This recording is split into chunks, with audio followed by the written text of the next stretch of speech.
Hi guys, how you doing? Thought I'd do this video as it's American Battleship. I haven't done anything about this line, and it's quite a funny game with a very tight ending. That won't spoil the surprise for. So, before it really gets interesting, let's just quickly talk about the American battleships in case you're interested in that line. Overwhelmingly, up till tier 7 at least, and I think it kind of carries on the same trend. You've got the thing that defines American battleships is big guns. But slow. I think that's probably the fairest way to sum them up. Their armour's okay. The guns are generally bigger than most guns at that tier. Their accuracy is not bad, but they are very, very slow. As you can see from this, I'm pretty much at full speed here, and I'm doing it just over 20 knots. Yeah. In addition, if you're looking at Colorado compared to the other tier 7s such as the King George or the Gneisenau, the German tier 7 battleship, it doesn't match up too badly. It's got the lowest hit point pool by quite a way. It's also got the slowest firing. It takes 30 seconds to reload, as opposed to the George. Well, both the other battleships I think are around about 26 seconds or something like that. Apologies, let me just tweak the sound. I thought I had done.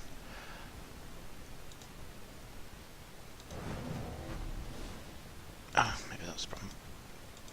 Let's try that. Oh god, it's stuttering again. So, yeah, but the guns are 16 inches, so if they hit, they're better penetrating, they do more damage. But the range is nowhere near as good. Although in this it's 21.8, that's with the American modification you can add on. That gives you, I think it's an increase of 20% to your range. Otherwise, I think it's about 16-kilometre range. So you've really got to go for that modification. Otherwise, the range is abysmal. The armour's interesting. The bow is 25mm, which is standard across tier 7 battleships. But the superstructure is 25mm as well, which compared to 16mm for the other battleships surprised me. It doesn't feel like it's any better than that. I don't know whether I've just got my figures wrong on that, but yeah, in theory that makes it better against high explosive rounds. But to be honest, the armour doesn't feel bad, but this is an all or nothing armour scheme. I think it's the last of the Americans that did it, where basically they put very thick armour on the bits that need protecting. So you can see the torpedo belt there, and the citadel's very thick, etc. Whereas the rest of it's relatively unarmoured. And you do find you can get penetrated around the citadel. You can occasionally get citadel if you're broadside on, but otherwise the armour's fairly decent.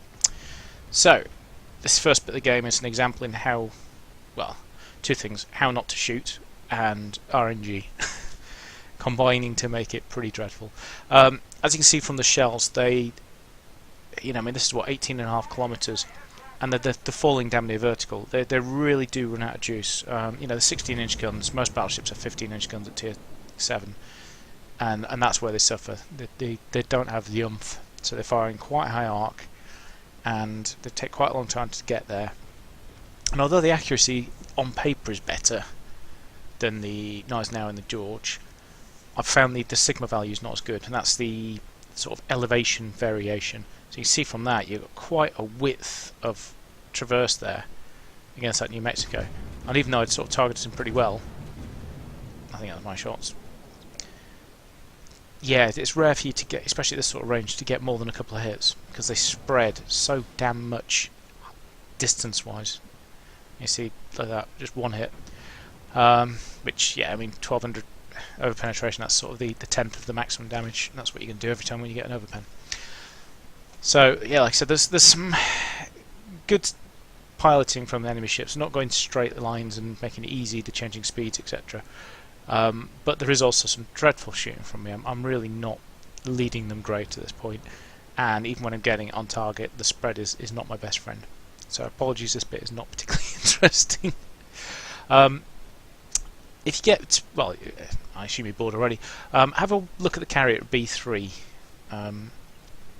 Captain Oblivious. So he's just had a torpedo bomb on the dock, and he's just got dive bombs coming back now. And you see the enemy fighter plane there, so he knows he's spotted. Okay. And in fact he's already been hit once, hasn't he? But just watch what he does for the rest of the game. He's not a particularly good player, let's put it that way. He's pretty damn hopeless. Seems to be completely fixated on just attacking rather than trying to get himself protected. So anyway, right, we've got New Mexico. There we go. So that's a Tier 6 American. I like the New Mexico. The armour for Tier 6, the guns for Tier 6, etc. are very good, but again, speed's a bit of an issue. But you can boss and bully sides with the New Mexico if you can shoot better than that. Like I said, I mean, again, apparently these guns are more accurate than Eisenhower, more accurate than George. They might be in terms of lateral, but that Sigma is horrendous. We're now down to 14 kilometers, and I still can't. I'm still strandling all the time, and it's a very common feature with these guns. Even if you get leading the target right. Look at this. You know, one hit, one goes after, two go. Yeah, you just get that a lot. You get a lot of variation on that distance. Even when you get down to short distances with flat firing, you can sometimes really suffer. So finally, I'm starting to actually land some hits. 6,000 damage after firing God knows how many. Eisenhower's looking in a lot of pain there. New Mexico's looking dead. So I start panning the guns just to make sure I finish nice and Eisenhower, who has to be the luckiest person. Look at that, 262 health. Look at those shells. My God. Second lot, looking better. But he's just used a heal, and it's just saved him. So two more, not particularly well aimed. He was accelerating, and I didn't take that into account. And it turns as well. So crap shooting, good piloting from the Nice now, and he survived it for now. One thing I would say with this, I've got the spotter plane, which is the default. Can be useful. Obviously, it gives you spotting. Does what it says on the tin. But it also gives you the ability to spot torpedoes as well, and improves your range. So suddenly I've got a 26 kilometer range, which is nice, and you can hit stuff at that range. Like I said, the circle accuracy is decent. So you drop it in the circle where you think the ship's going to be, one or two shells may hit it. I am seriously considering swapping that out for a fighter, though. To be honest, I just don't think really anything beyond the 21 kilometer normal. You're going to get a lot of hits, and it's not really worth it. 21 kilometers gives you fair control of the map. Anyway, so Eisenhower died. No thanks to myself. Still not done a lot. So sorry for this first half, but it's kind of funny how badly I play, really, and some of the RNG with the Sigma values. So you see the mountain symbol. Yeah, there's no way that I'm going to get the shells over that. So yeah, I decided to hold the fire. Now, American Battleships 101. You are slower than everybody else. There is no point trying to chase around the map following other battleships when they're chasing. You're not going to keep up. You're just going to spend the entire game playing chase. A really good tactic I found is to go against the flow of your ships. So if you look on this map, we've got some down at 1, but our side have successfully pushed that eastern side, the 8-9 line, and are now pushing around clockwise. By all means go with them, but you need to be further north than them. You need to be looking at going down the D or E line towards the enemy ships coming through that corridor, that 3 to 6 corridor that we don't have control over, because you're going to be able to close with them. If you try and follow where the Schlors and Nevny is and everything else, you're going to be playing catch up all game. So that's a tactic I'd really, really thoroughly recommend. It's almost like playing a TOG for ships. You've got to go against the flow, because you can't keep up with the flow at all. And although you may drop a few shots and everything else, this way your armour can come into play, your guns can come into play, and your speed isn't as much of a burden, a hindrance, because you're actually helping your team almost in defending while pushing an alternative way. That said, obviously don't throw yourself out in the open against 5 battleships, etc. You've got to be a bit tactical with it, but yeah, blind following won't get you far on a slow ship, especially a battleship. So yeah, spotted, planes coming in. Those shots have come from somewhere there. There he is. Okay, the game's jumping a bit, but shots out with some of it. Let's have a look, see how they get on. And suddenly my luck changes a bit. They look decent, and sure enough, there is no feeling like that. Absolutely no feeling like it. Beautiful. So yeah, 1 Citadel, 3 overpens, and yeah, 1 Schlors, I think it was, that just went from 3/4 health to 0 in the space of 2 hits. Lovely. So yeah, that suddenly perked my game up, and it's like, oh, that's quite nice. And obviously still at full health. Oh, I didn't talk about the AA on this. The AA is sort of mid-range. It's fairly decent. But your manoeuvrability is horrendous. So yeah, bear that in mind, especially against torpedo bombers and things like that. The advantage you've got is that massively thick belt. Let me get off camera and you can see it. Look at that bad boy. Yep. That torpedo belt, if they hit there, the damage reduction on that is excellent. So back to first person view. And Shinomoonoo. Ah, look at that, straddled him again. God damn it. Realistically, 16-inch shells against any destroyer side-on, you're going to overpen it with every single shell. They're just going to punch straight through. You'll do 1,240 damage, but if you can, well worth switching to HE. You obviously got more chance of doing criticals, torpedoes, etc. Blah blah blah. But also you probably do more damage if you do hit. But you know, with a 30-second reload, you've got to kind of preempt that that's what you're going to be targeting. So you can see on the map now, we've got our destroyer at I7 up against their carrier. I'm not going to be able to do anything about that, so I'd happily ignore it. We've got Shores in front of us. I'm going to follow him through. See the last spotted on the map for there. You've got 3 ships H2, 2 battleships and a cruiser. That's really where I'm aiming for. The destroyer Shinamoo, he's going to ping up again, obviously. But the remaining ships other than carriers that I can really concern myself with are all in a group, probably coming around the corner of F2 at some point soonish. That's my thinking. So spotted by plane. Well, that's interesting because nobody's spotting a plane. Oh, there he is. So the fighter's coming back, I think. And score-wise, it's not great. It's not looking good for us at the moment. It felt good because we're capping B position. I thought we were actually doing pretty well. They're sort of hemmed in the corner and stuff like that. There we go. I've just lost Legato thanks to the Shimoonoo, and suddenly, yeah, we're pretty much level on points, but with 2 caps. So we've got one of the carriers, but lost our other destroyer. I think that was. So that's it. It's all to play for. So we've got Georgie there. He's on fairly low health at 13,000. And oh, to the right there, just pinged in up on the map. There he is, the Mayoko, who clearly is going for our carrier. Now that's a broadside on cruiser. Oh, 15 kilometres. Tricky shots, especially where Mailok's been going. But you got to take it. You got AP loaded. You got a cruiser broadside. It's just begging for you to have a shot at it. Oh. Yeah. So I mean, maybe his torpedo bomber's gone, but you can't take that chance. Well worth shot. So we've now got the radar in front of us. Shinomoonoo. Down there. I'll get it right eventually. And George in front, along with a carrier that's probably camped out somewhere on the one line in the corner there or something. So the radar at the moment, you can see he's head on.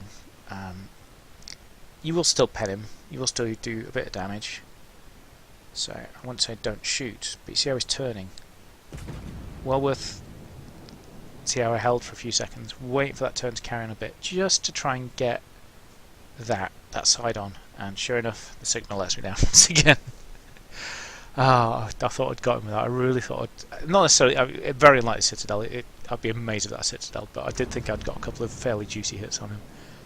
So I'm now side on to the George.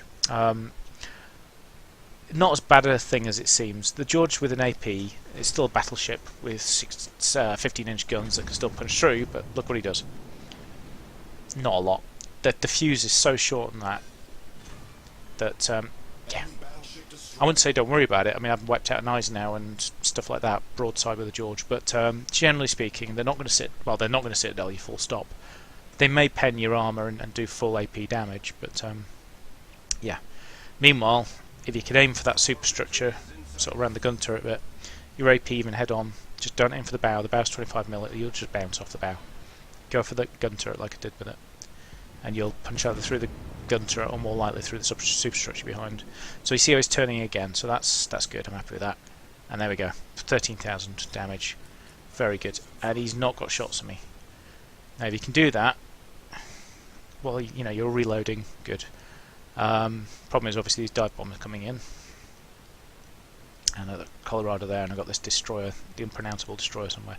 So with dive bombers, don't let them get head on or aft. You want them to be side on, exactly opposite to torpedo bombers. Just the way with the aiming works. If you can get head on or ideally astern, so the torpedo bombers are chasing ideal, but dive bombers try and get them side on. So a little bit lucky, but by turning it made it just a little bit harder for him to manually aim. And that's the key. If they can manually aim, they will hit you. And yeah, fires and some damage with those.